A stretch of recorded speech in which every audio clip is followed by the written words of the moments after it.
व्यवस्था से संबंधित है। यह है अनुच्छेद 243 243। याद रखने की चीज़ है, समझाने वाला कुछ नहीं है इसमें। आगे चलते हैं। नेक्स्ट क्वेश्चन, 73वां संविधान संशोधन किससे संबंधित है? तो यह है पंचायती राज प्रणाली से।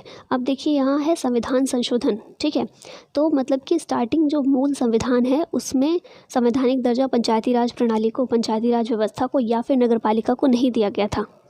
राज्य सरकार के बारे में, केंद्र सरकार के बारे में संविधान में स्टार्टिंग से है। 1950 में जब हमने संविधान लागू किया था तभी से इनके बारे में वहाँ बताया गया था। लेकिन पंचायती राज प्रणाली हो या नगरपालिका हो, स्थानीय स्वशासन, संविधान में इनके लिए पूरी व्यवस्था नहीं की गई थी और संवैधानिक दर्जा इन्हें प्राप्त नहीं था। हमारे यहाँ पर स्टार्टिंग से ही, जैसे मैंने बताया, आज़ादी से बहुत पहले से चली आ रही है पंचायत की व्यवस्था की। गाँव में पंचायतें रहती हैं, पंच रहता है, सरपंच रहते हैं, लेकिन प्रॉपर मैकेनिज़्म इसका, कुछ प्रॉपर कोई प्रोसीजर इसका नहीं बताया गया था। तो क्या कमी महसूस की गई कि ऐसा होता था कि स्टेट सीरियस नहीं लेते थे। स्टेट्स के अंदर जो गांव रहते थे, स्टेट के अपने अपने सबके गांव हैं, तो जो वहाँ पर जो पंचायतें इस्टेब्लिश होती थी, एक बार कहीं ऐसा हुआ कि एक बार इस्टेब्लिश कर दी, फिर वही पूरे जीवन वही पंचायत काम कर रही है। सरपंच का बेटा फिर से सरपंच बन गया, कुछ ऐसा चलता था। या फिर होता था कि चुनाव करवाए, 10 साल बाद फिर करवाए, फिर 15 साल बाद करवाए, इस तरह से होता था। तो पूरा प्रॉपर नहीं होता था कि लगातार चुनाव हो रहे हैं, ठीक से काम चल रहा है, ऐसा कुछ नहीं था। और ना कोई देख रेख करने वाला था कि पंचायतें काम कर भी रही हैं या नहीं, किस तरह से कर रही हैं। या कभी होता था उन्हें फंडिंग ही नहीं मिलती थी, कुछ पैसे का स्रोत ही नहीं था, तो वो काम कैसे करेंगे। तो ये सारी प्रॉब्लम्स को देखते हुए 73वां संविधान संशोधन किया गया। 73वां और 74वां दोनों साथ में किए गए। 74वें के बारे में हम नेक्स्ट वीडियो में बात करेंगे, जो कि नगर पालिका से संबंधित था। और 73वां संविधान संशोधन ये पंचायती राज प्रणाली के लिए किया गया। ये संशोधन कब किया गया था? 1992 में। और इसके ज़रिए फिर संवैधानिक दर्जा प्रदान किया गया पंचायती राज व्यवस्था को। और संविधान में ये मेंशन किया गया कि एक प्रॉपर व्यवस्था होगी, पंचायती राज व्यवस्था के लिए एक प्रॉपर व्यवस्था होगी, और किस तरह से इस्टेब्लिशमेंट होगा, किस तरह चुनाव होगा, क्या क्या लेवल होंगे, ये सबको संविधान में मेंशन किया गया। फिर नेक्स्ट क्वेश्चन है, 73वें संविधान संशोधन ने कौन सी अनुसूची को संविधान में जोड़ा था? तो ये अनुसूची थी 9वीं। और क्या क्या जोड़ा गया संविधान में? तो आर्टिकल 243 243 हमने स्टार्टिंग में देखा, इसको जोड़ा गया, 9वीं अनुसूची को जोड़ा गया। और इसके साथ में पार्ट 9, मैं उल्टा बोल गई, 11वीं अनुसूची और पार्ट 9, ठीक है, पार्ट 9 है और अनुसूची 11वीं है, इन्हें जोड़ा गया। और आर्टिकल 243, इन 3 चीज़ों को संविधान में जोड़ा गया। किसके ज़रिए? 73वें संविधान संशोधन के ज़रिए। किसको लेकर था ये? पंचायती राज व्यवस्था को लेकर। और इसे नाम दिया गया पंचायतें, ठीक है। ये 3 चीज़ें वहाँ जोड़ी गई। नेक्स्ट क्वेश्चन, पंचायत के मुख्य कार्य कितने हैं? तो मुख्य कार्य 29 हैं और इन 29 कार्यों को ही 73वें संविधान संशोधन के ज़रिए जोड़ा गया था। कहाँ जोड़ा गया था? 11वीं अनुसूची में। अभी हमने लास्ट ही क्वेश्चन में देखा, 11वीं अनुसूची जोड़ी गई थी, उसी में 29 कार्य पंचायत के लिए डिसाइड किए गए कि कौन कौन से कार्य होंगे जो पंचायतें करेंगी। और ये काम कौन से हैं, कुछ को मैं बता देती हूँ। तो पंचायतें किस लिए हैं? ग्रामीण स्थानीय स्वशासन के लिए। तो गांव में कौन कौन सी चीज़ें महत्वपूर्ण होती हैं? कृषि सबसे पहले आ जाता है, उसके बाद भूमि विकास, भूमि सुधार, ये सारी चीज़ें, लघु सिंचाई, जल प्रबंधन, जो कृषि के लिए इम्पॉर्टेंट है। उसके अलावा गांव के एरिया में हमें पशुपालन बहुत देखने को मिलता है, तो उसके लिए मत्स्य पालन भी इम्पॉर्टेंट होता है। फिर हम जो बात करते हैं मीडियम एंड स्मॉल एंटरप्राइजेज़, कुटीर उद्योग, लघु उद्योग, ठीक है, खादी, ग्रामीण विकास, पीने का पानी, पशु चारा, बिजली भी आ जाती है इन्हीं के कार्यों में, पंचायतों के कार्य में। इसके अलावा गरीबी उन्मूलन कार्यक्रम, प्राथमिक और माध्यमिक शिक्षा। तो ये कुछ विषय हैं जो पंचायतों को सौंपे गए। और टोटल नंबर कितने हैं? तो 29 कार्य सौंपे गए हैं। मूल रूप से संविधान के किस भाग में ग्राम पंचायतों की स्थापना की बात कही गई है? अब ये ध्यान दीजिएगा, यहाँ कहा कि मूल रूप से मतलब 1950 में जो हमने संविधान अपनाया था, उस संविधान में हमने अभी देखा कि बाद में संवैधानिक दर्जा तो बाद में दिया गया, 1992 में संवैधानिक दर्जा मिला एक संशोधन के ज़रिए। लेकिन मूल रूप से भी बात की गई थी, जो 1992 में जोड़ा गया, वो मैंने बताया भाग 9 में जोड़ा गया था, ठीक है। भाग 9, 11वीं अनुसूची और 243 अनुच्छेद, इनमें शामिल किया गया। लेकिन मूल रूप से कहाँ था? भाग 4 में। और पार्ट 4 ये किस बारे में है? याद कीजिए, DPSP, हमने इसके बारे में भी किया है अच्छे से। और जब ये DPSP में था तो हमने ये क्यों कहा कि संवैधानिक दर्जा नहीं मिला हुआ था? वो इसलिए क्योंकि DPSP जो हैं ये वैधानिक नहीं है, लीगल इनको नहीं ठहराया जा सकता।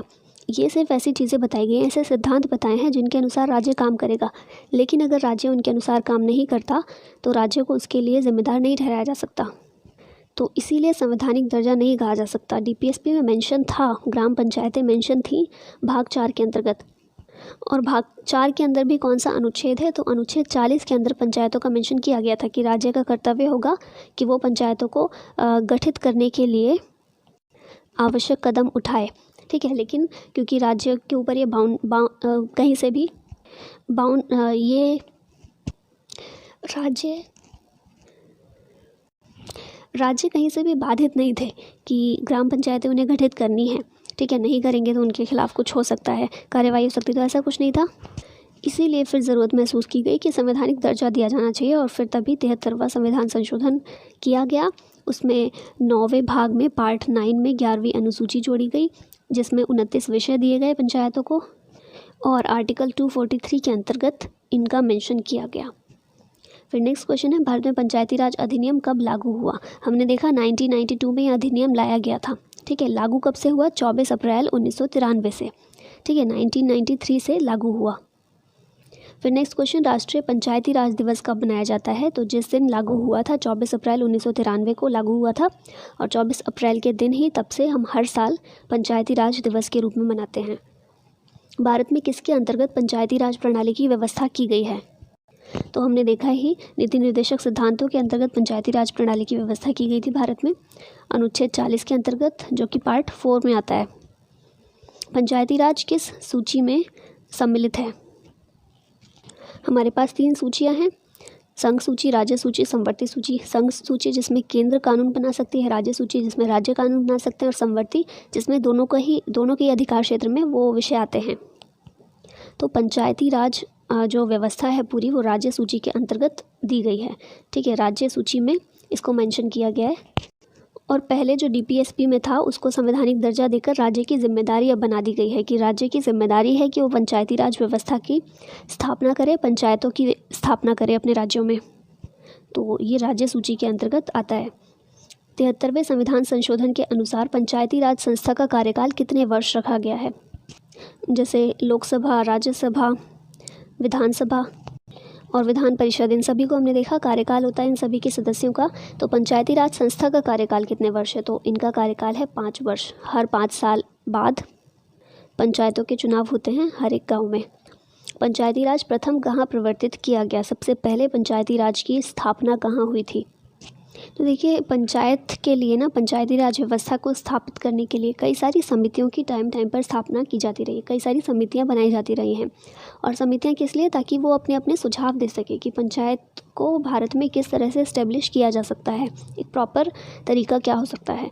तो कई सारी समितियाँ गठित हुई, जिनमें से एक समिति थी 1957 की बलवंत राय मेहता समिति। और इससे पहले भी 1952 में सामुदायिक विकास कार्यक्रम शुरू किया गया था। फिर 1953 में भी कुछ काम किया गया। और 57 की ये जो समिति है बहुत इंपॉर्टेंट है, याद रखिएगा। 1957 में बलवंत राय मेहता समिति। अभी देखिए, समितियां बननी और काम इतनी पहले से शुरू हो गया था। ठीक है, और संवैधानिक दर्जा कब मिला? 1992 के अधिनियम से। तो इतना लेट क्यों हुए? लेट इसलिए हुए क्योंकि पहले कोशिश कर रहे थे कि संवैधानिक संशोधन की ज़रूरत ना पड़े, ऐसे ही शुरुआत अगर हो जाए तो और अच्छा है। ठीक है, तो इसीलिए काम पहले से चालू हो गया था। और 1957 में ये जो समिति का गठन हुआ, इसने 1958 में अपनी रिपोर्ट सौंपी, और इसकी रिपोर्ट के आधार पर ही राजस्थान देश का ऐसा पहला राज्य था जिसने अपने यहाँ पंचायतों का गठन किया पूरे तरीके के साथ। जो व्यवस्थाएं बलवंत राय मेहता समिति ने दी थी, जो अपनी अनुशंसाएं दी थी, जो सिफारिशें की थी, उन्हीं के अनुसार स्थापना की गई राजस्थान में। लेकिन राजस्थान के भी पूरे राज्य में नहीं इसको लागू किया गया था। 1959 में, और किस दिन? 2 अक्टूबर के दिन। याद रखना आसान है, गांधी जयंती के दिन शुरुआत की गई थी। राजस्थान ऐसा पहला राज्य था जहां पंचायती राज की शुरुआत की गई 1959 में 2 अक्टूबर के दिन। लेकिन पूरे राज्य में नहीं, बल्कि एक ज़िले में शुरुआत कहाँ से हुई? राजस्थान के नागौर ज़िले से। ठीक है, फिर कुछ और ज़िलों में भी इसकी स्थापना की गई, लेकिन पूरे राज्य में नहीं की गई थी। तो ज़िला भी याद रखिएगा, कई बार ज़िला भी पूछ लेते हैं एग्जाम्स में कि राजस्थान का कौन सा ज़िला था। तो राजस्थान के नागौर ज़िले में। ठीक है, राजस्थान के नागौर ज़िले में 2 अक्टूबर के दिन 2 अक्टूबर 1959 को सबसे पहले पंचायती राज का गठन किया गया। किस समिति की सलाह के आधार पर? तो 1957 में जो बलवंत राय मेहता समिति थी उसकी सिफारिशों के आधार पर। फिर नेक्स्ट क्वेश्चन है, सर्वप्रथम किस राज्य में पूर्ण रूप से पंचायती राज लागू हुआ? पूर्ण रूप से, ठीक है, कौन से राज्य में पूर्ण रूप से लागू हुआ? तो ये है आंध्र प्रदेश। ये भी 1959 में ही लागू हुआ था, लेकिन जहाँ राजस्थान के सिर्फ कुछ ज़िलों में नागौर से शुरुआत हुई थी और फिर कुछ ज़िलों में उसे पंचायतों को लागू किया गया। आंध्र प्रदेश में पूरे राज्य में, ठीक है, पूर्ण रूप से लागू किया है। और फिर 1960 आते आते कई सारे राज्य ऐसे थे जिन्होंने समिति की सिफारिश के आधार पर अपने अपने राज्य में पंचायती राज व्यवस्था को लागू किया। नेक्स्ट क्वेश्चन है, भारत में सबसे पहले राजस्थान में पंचायती राज की स्थापना कब हुई? तो ये हम बात कर चुके हैं 1959 में, और फिर पूर्ण रूप से आंध्र प्रदेश में भी 1959 में ही स्थापना हुई थी। नेक्स्ट क्वेश्चन है, पंचायत के चुनाव कराने हेतु निर्णय किसके द्वारा लिया जाता है? तो हमने देखा ही पंचायत का जो विषय है कौन सी सूची में दिया है? राज्य सूची में।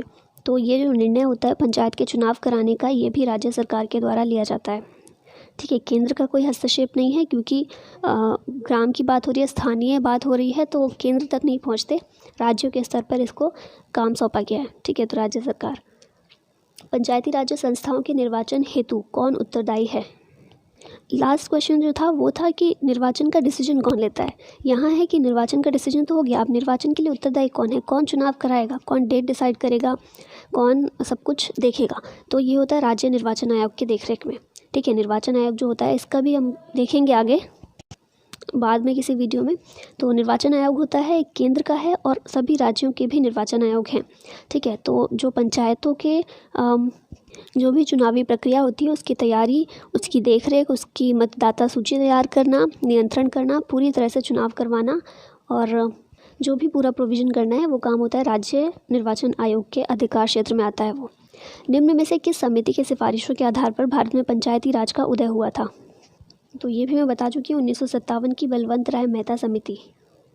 पुंछी समिति या पुंछी आयोग की अगर बात करें, अगर ये आपसे कोई पूछे ये किससे रिलेटेड थी, तो ये केंद्र राज्य संबंध किस तरह से मैनेज हो सकते हैं इसको लेकर ये आयोग बनाया गया था, पुंछी आयोग, ठीक है। इसका राइट आंसर है बी, बलवंत राय मेहता समिति। इसके अलावा सिंघवी समिति, ये भी पंचायती राज के लिए ही बनाई गई थी। और भी कुछ समितियाँ हैं, जैसे बलवंत राय की बात कर ली, उसके बाद बलवंत राय की टाइमिंग थी 1957, ठीक है। उसके बाद 1977 में अशोक मेहता समिति बनाई गई थी।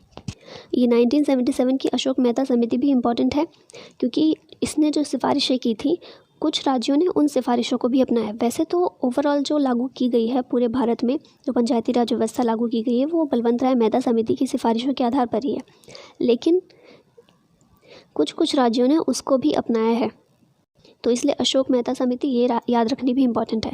इसके अलावा कुछ समितियाँ हैं, जैसे GV राव समिति का गठन किया गया था 1985 में। फिर इसके एक साल बाद ही 86 में LM सिंघवी समिति, ये जो है सिंघवी समिति, LM सिंघवी, इस समिति का गठन किया गया था 1986 में। और 1988 में भी एक समिति का गठन किया गया था जिसका नाम है थुंगन समिति। के थुंगन इसके अध्यक्ष थे, तो उन्हीं के नाम पर इस समिति का नाम पड़ा। और इसके बाद 1988 में ही एक गाडगिल समिति का भी गठन किया गया था। तो ये कुल समितियां हैं जिनका गठन किया गया। और फिर फाइनली पंचायती राज के संवैधानिकरण की प्रक्रिया शुरू हो गई थी। प्रक्रिया क्यों शुरू हो गई थी, मैं ऐसा क्यों बोल रही हूँ? ऐसा इसलिए क्योंकि ऐसा नहीं हुआ कि 1992 में ऐसा एक अधिनियम लेकर आए और उसको पास करा दिया, बस हो गया काम। इससे पहले 1989 में राजीव गांधी की जब सरकार थी उस समय भी ये विधेयक लेकर आया गया था, संविधान संशोधन विधेयक लाया गया था, 64वां संविधान संशोधन विधेयक, जिसमें कहा गया था कि पंचायतों का संवैधानिकरण किया जाना चाहिए। लेकिन क्या हुआ कि लोकसभा में तो ये बिल पारित हो गया था, पास हो गया था, राज्यसभा ने इसे पारित नहीं किया था।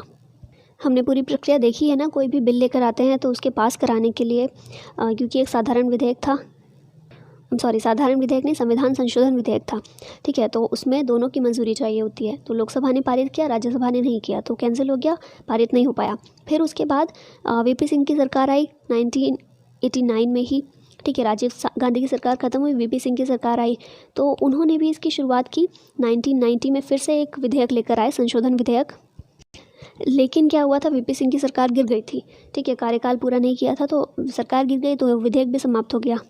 फिर उसके बाद PV नरसिम्हा राव वो प्रधानमंत्री बने भारत के, और फिर फिर से ये प्रक्रिया शुरू हुई कि पंचायतों को संवैधानिकरण किया जाना चाहिए और फिर फाइनली 1992 में संविधान संशोधन विधेयक लाया गया और 73वां संविधान संशोधन विधेयक 1992 ये कहा जाता है, इस नाम से जानते हैं।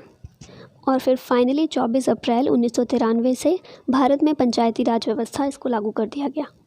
तो इस तरह से शॉर्ट में मैंने पूरी हिस्ट्री बता दी है, इसमें मेंशन नहीं है ये सब कुछ, तो इसलिए बेटर होगा कि आप लोग इसको नोट कर लें कहीं अपने रजिस्टर में। नेक्स्ट क्वेश्चन है, भारत के पंचायती राज व्यवस्था का वास्तुकार किसे कहा जाता है?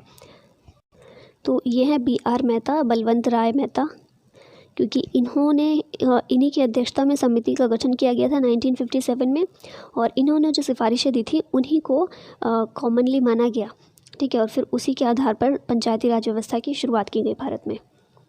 सही मायने में भारतीय स्थानीय स्वशासन का जनक किसे कहा जाता है? भारतीय स्थानीय स्वशासन का जनक ये कहा जाता है लॉर्ड रिपन को, ठीक है, याद रखिएगा। ब्रिटिश काल में लॉर्ड रिपन, इनका टाइम पीरियड क्या था ये बताइए आप लोग, ठीक है। तो इन्हें कहा जाता है भारतीय स्थानीय स्वशासन का जनक। भारत में पंचायती राज व्यवस्था लाने के पीछे मुख्य उद्देश्य क्या था? तो पंचायती राज व्यवस्था लाने का मुख्य उद्देश्य था सत्ता का विकेंद्रीकरण कर जनमानस को राजनीति से जोड़ना, ठीक है। सत्ता का विकेंद्रीकरण से क्या मतलब है?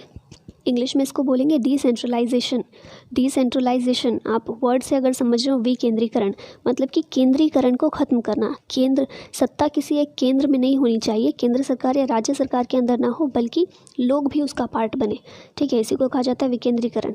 तो सत्ता का विकेंद्रीकरण यही उद्देश्य था पंचायती राज व्यवस्था को लाने का, ताकि राजनीति में हर एक व्यक्ति को शामिल किया जा सके।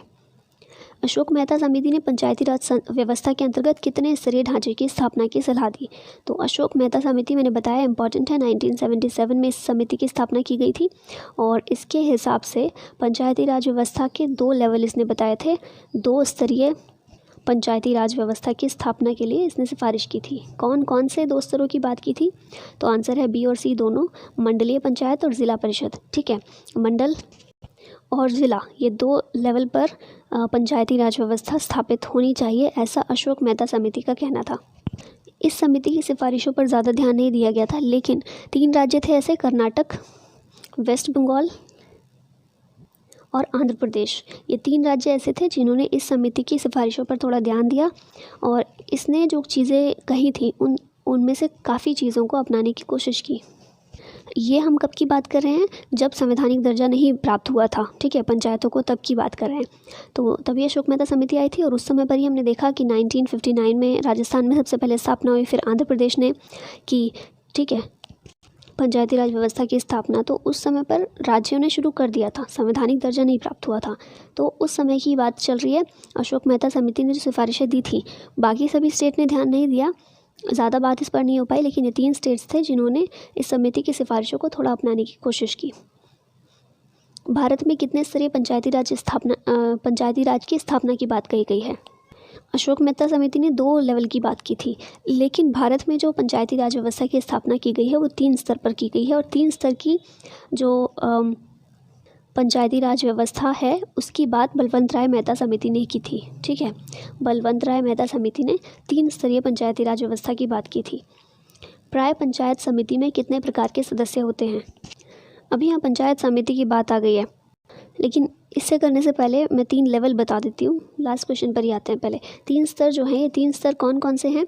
3 स्तर हैं, एक गाँव के स्तर पर, विलेज लेवल पर, एक ब्लॉक के स्तर पर, एक ज़िला या फिर डिस्ट्रिक्ट लेवल पर। ये 3 स्तरों की बात की गई है। जो अशोक मेहता ने बात की थी सिर्फ इन 2 लेवल की बात की थी, विलेज लेवल छोड़ दिया था, ठीक है। लेकिन बलवंत राय मेहता समिति ने 3 स्तरों की बात की और इन्हीं 3 को पंचायती राज में व्यवस्था की गई है, इन 3 लेवल की, ठीक है। विलेज स्तर पर कौन सी होगी? गांव के स्तर पर ग्राम पंचायत, ब्लॉक के स्तर पर पंचायत समिति, जिसका अभी हमने क्वेश्चन देखा वो ब्लॉक स्तर पर है, और फिर डिस्ट्रिक्ट लेवल पर जिला परिषद, ठीक है। तो याद रखिएगा ये 3 लेवल हैं। अब इसमें से पंचायत समिति की बात की जा रही है जो कि ब्लॉक स्तर पर होती है। तो पूछा जा रहा है कि यहाँ कितने प्रकार के सदस्य होते हैं?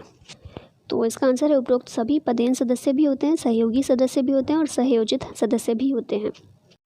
और इसमें भी एक बात याद रखने की है कि जो हमने 3 स्तरों की बात की, ग्राम पंचायत जो थी, गांव के स्तर पर विलेज लेवल पर ग्राम पंचायत थी, उसके चुनाव प्रत्यक्ष रूप से होते हैं, जबकि बाकी 2 लेवल हैं पंचायत समिति और ज़िला परिषद।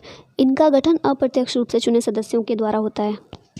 और इसके अलावा पंचायत समिति जो है ये कार्यकारी निकाय है, ठीक है, इसको एक कार्यकारी निकाय माना जाता है। और ज़िला परिषद को सलाहकारी निकाय माना जाता है। मतलब ये जो तीनों लेवल हैं इनमें सबसे ऊपर कौन सा होगा, सबसे बड़ा लेवल कौन सा है, ज़िला परिषद। उसके बाद आता है पंचायत समिति और फिर सबसे छोटा लेवल है इसमें ग्राम पंचायत का। ग्राम पंचायत के अंदर भी जो विलेज लेवल पर ग्राम पंचायत है इसके अंदर भी एक महत्वपूर्ण संस्था होती है ग्राम सभा, ठीक है। ये क्या है, ग्राम सभा गांव के हर एक वयस्क व्यक्ति, मतलब ऐसा कोई भी व्यक्ति जो वोट करने के लिए एलिजिबल है, वोट देने के लिए, उन सभी व्यक्तियों से मिलकर बनी हुई एक सभा होती है। इसमें हर एक व्यक्ति शामिल होता है और ये ज़्यादा ग्रास रूट लेवल से जुड़ी हुई संस्था है क्योंकि हर एक व्यक्ति शामिल है इसमें। समय समय पर इसकी बैठक भी होती रहती है और डायरेक्ट बातचीत हो सकती है। आप सोचिए ना, गाँव के लोग हैं, सभी लोग जितने भी मैच्योर लोग हैं, मैच्योर लोग हम किन्हें कह रहे हैं, जो वयस्क मताधिकार के लिए एलिजिबल हैं, ठीक है। तो जितने भी लोग हैं वो खुद से आ रहे हैं, बैठक कर रहे हैं, अपनी बात सामने रख रहे हैं। तो इससे बड़ी चीज़ और क्या होगी, इससे बड़ा लोकतंत्र कुछ हो ही नहीं सकता। तो ग्राम पंचायत जो होती है इसके अंदर ग्राम सभा ये बहुत इंपॉर्टेंट संस्था है। फिर नेक्स्ट क्वेश्चन है, निम्न में से किस पद्धति की स्थापना प्रत्यक्ष चुनाव के आधार पर की जाती है। तो मैंने बताया ग्राम पंचायत की जो स्थापना होती है वो प्रत्यक्ष रूप से की जाती है, बल्कि ब्लॉक समिति और ज़िला परिषद इन दोनों की स्थापना अप्रत्यक्ष तरीके से, ठीक है, अप्रत्यक्ष रूप से चुने हुए प्रतिनिधियों के द्वारा। नेक्स्ट, पंचायतों में सभी स्तरों पर महिलाओं के लिए कितने पद आरक्षित होते हैं। तो महिलाओं के लिए 1/3 पद आरक्षित होते हैं और ये इकलौता ऐसा स्तर है हमारे यहाँ पे सरकार का जहाँ पर महिलाओं के लिए पद आरक्षित हैं, महिलाओं के लिए सीटें आरक्षित हैं 1/3, ठीक है। इसके अलावा हम अक्सर जो नेता लोग हैं बात करते रहते हैं कि लोकसभा में भी सीटों का आरक्षण होना चाहिए महिलाओं के लिए, लोकसभा, राज्यसभा या फिर कहीं संसद में भी सीटों का आरक्षण होना चाहिए क्योंकि वहाँ पर बहुत कम हमें देखने को मिलती है महिलाओं की जो संख्या है। लेकिन वहाँ पर यह बिल कभी पास ही नहीं हो पाता है। जॉइंट सेशन भी बल्कि इसके लिए हुआ था लेकिन वहाँ भी कुछ इस पर कार्यवाही नहीं हो पाई, पास नहीं हो पाया ये। लेकिन पंचायत और नगर पालिका इन दोनों में ही महिलाओं के लिए 1/3 पद आरक्षित हैं, 1/3 सीटें आरक्षित हैं। लेकिन ये तो बात हो गई याद रखने वाली चीज़ की 1/3 आरक्षित हैं। अगर एनालाइज करने की बात की जाए कि पद तो आरक्षित हैं, सीटें आरक्षित हैं महिलाओं के लिए, लेकिन क्या फ़ायदा उसका मिला है, तो इसके लिए कई सारे तर्क दिए जा सकते हैं, पक्ष में भी विपक्ष में भी, ठीक है। क्योंकि ये होता है कि जहाँ महिलाओं की बिल्कुल गांव के स्तर पर बात की जा रही है ना, महिलाओं की जहाँ पर कुछ ज़्यादा वैल्यू नहीं समझी जाती ज़्यादातर, ठीक है, मोस्टली, मैं नहीं कह रही हूँ कि हमेशा, लेकिन ज़्यादातर ऐसा होता है, ज़्यादा वैल्यू नहीं होती है। तो ऐसी जगहों पर महिलाएं अगर पहुँच भी रही हैं ना, अगर सरपंच के लेवल तक भी महिलाएं पहुँच रही हैं, उनके लिए कुछ सीट आरक्षित हैं, वो उन सीटों पर बैठ रही हैं जाके, तो बहुत बड़ी बात होती है। लेकिन इसके विपक्ष में ये तर्क दिए जाते हैं कि ऐसा होता है और कहीं ना कहीं सच भी है, लेकिन हमेशा नहीं, ठीक है, कि महिलाएं जाती तो हैं, वोट लड़ती हैं, वो चुनाव में खड़ी होती हैं और उसके बाद जीतती हैं, लेकिन उनके पीछे काम जो होते हैं उनके घर के जो जेंट्स होते हैं, चाहे पिता हो, पति हो या भाई हो, वो लोग काम करते हैं। तो उनका जो डिसीजन मेकिंग में उनका कोई हाथ नहीं होता, सिर्फ नाम के लिए महिलाएं रहती हैं। लेकिन फ़ायदा तो ऑब्वियसली है, अगर 1/3 महिलाओं के लिए सीटें आरक्षित हैं, अगर इनमें से 1 या 2 भी महिलाएं हैं जो अपने दम पर जाकर लड़ रही हैं, अपने डिसीजन मेकिंग में उनका पूरा हाथ है, अपने हिसाब से काम कर रही हैं, तो वो भी बहुत बड़ी बात हो जाती है। तो इसलिए ये तो नहीं कह सकते कि इसको ख़त्म करना चाहिए, लेकिन वही ना, हर एक चीज़ के 2 पहलू होते हैं, हर एक सिक्के के 2 पहलू हैं, तो वैसा ही कुछ।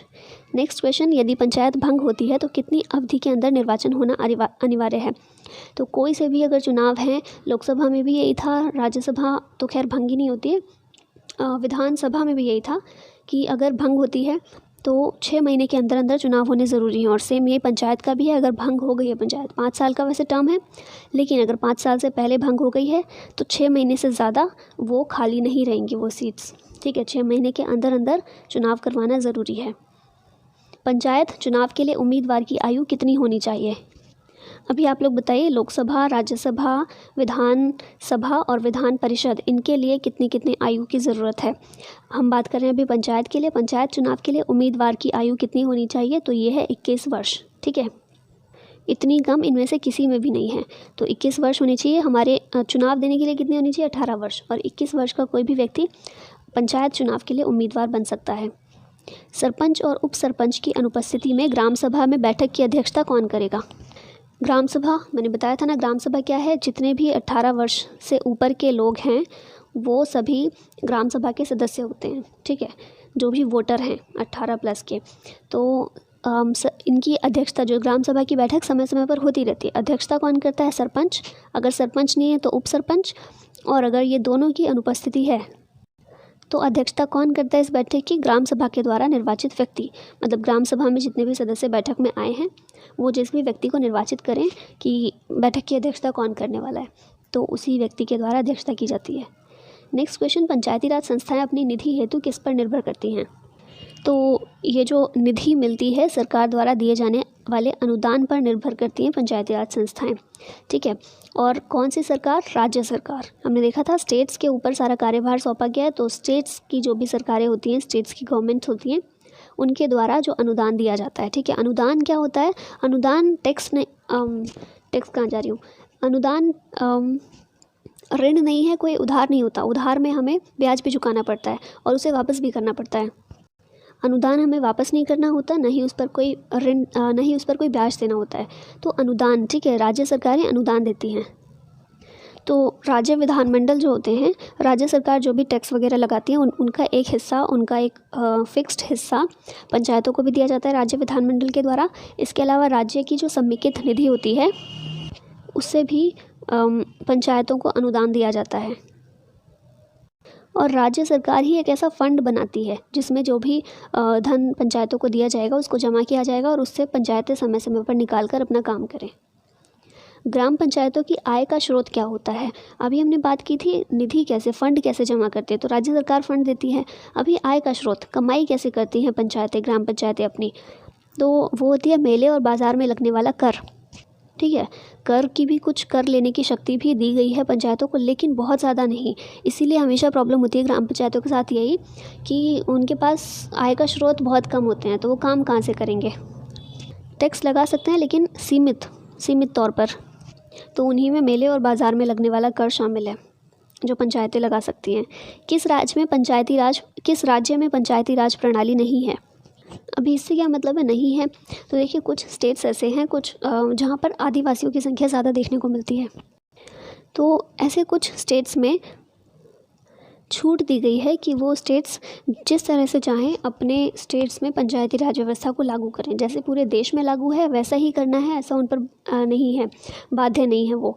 ऐसा क्यों किया गया है? क्योंकि देखिए आदिवासियों का अलग कल्चर होता है, एक रहने का तरीका अलग होता है, उनके नियम अलग होते हैं, ठीक है। और अगर उनको चेंज करने की कोशिश करते हैं तो एक हो जाता है, क्योंकि आदिवासी जो हैं उस स्थान के मूल नागरिक होते हैं, ठीक है। और फिर उन्हें ऐसा लगता है और ऐसा होता भी है कई बार कि उनकी आदिवासियों की पूरी संस्कृति को ख़त्म करने की कोशिश की जाती है, क्योंकि एक नई कोई आकर जनसंख्या रहने लग जाती है, अपने तरीक़ों से काम करने लगते हैं, तो फिर उनका जो एक होता है ना, उनका एक पुराने ज़माने से चला रहा एक तरीका होता है जीने का अलग, तो वो सब ख़त्म होने के उनको हमेशा डर रहता है। तो इसी के लिए वो डर ना हो, क्योंकि लोकतंत्र है, किसी को भी डर के रहने का यहाँ नहीं है, है ना। सबको अधिकार है खुलकर रहने का, अपने तरीके से जीने का। तो इसीलिए ये किया गया। कब किया गया? 1996 में किया गया, एक अधिनियम के ज़रिए, ठीक है। विस्तार अधिनियम नाम इसका है और आमतौर पर इसे पेसा अधिनियम कहा जाता है। पेसा अधिनियम याद रखिएगा 1996 का। इसके अंतर्गत क्या किया गया? 5वीं अनुसूची, इसमें कुल 10 राज्यों को शामिल किया गया और ये कहा गया कि ये अपने तरीके से अपने राज्य में जो पंचायती राज व्यवस्था है उसमें संशोधन कर उसमें चेंज करके अपने तरीके से लागू कर सकते हैं, ठीक है। तो कौन कौन से राज्य हैं? तो ये सभी हैं, अरुणाचल प्रदेश, मेघालय, मिज़ोरम, और जैसे मैंने बताया 10 स्टेट्स हैं। तो कौन कौन से हैं? 3 तो ये हो गए। उसके अलावा आंध्र प्रदेश, तेलंगाना, छत्तीसगढ़, गुजरात, हिमाचल प्रदेश, झारखंड। मैंने यहाँ पर ये गलती कर दी। एक्चुअली 2 अनुसूचियाँ हैं, 5वीं अनुसूची और 6ठी अनुसूची, ठीक है। 5वीं अनुसूची के अंतर्गत ये 10 स्टेट्स आते हैं जो मैंने बताया। नाम बताती हूँ फिर से, उनको नोट कीजिएगा। आंध्र प्रदेश, तेलंगाना, छत्तीसगढ़, गुजरात, हिमाचल प्रदेश, झारखंड, मध्य प्रदेश, महाराष्ट्र, ओडिशा और राजस्थान। ये 10 स्टेट्स हैं, ठीक है। यहाँ हम बात करें, ये 6ठी अनुसूची।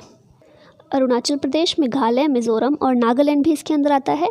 जम्मू कश्मीर भी आता था, लेकिन अभी उसका थोड़ा चेंज हो गया, यूटी बन चुका है। 371 वो ख़त्म कर दिया, 370 ख़त्म कर दिया गया है।